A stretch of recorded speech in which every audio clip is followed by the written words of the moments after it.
Kodėl masažistai niekada nepraras darbo ir visada bus populiarūs? Atsakymą tu sužinosi gale video, o dabar yra keletas priežasčių. Taigi pirmoji tokia pati pagrindinė, kad stresas niekur nedingsta ir žmogus visada norės atsipalaiduoti. Darbas su kūnu reikalauja tiesiog tokio žmogiško kontakto, empatija.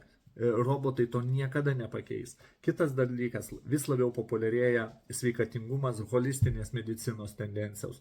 O be to mūsų visuomenė sensta ir daugiau žmonių su raumenų sąnarių problemomis. Tačiau pagrindinė dalyka - limfos užsistovėjimas. Taip, limfos užsistovėjimas. Tie, kas mažai juda, kas mažai geria vandens, kas nesportuoja, tiesiog eina, kad jo limfą pajudintų masažistas. Jo pagrindinis darbas - prajudinti limfą.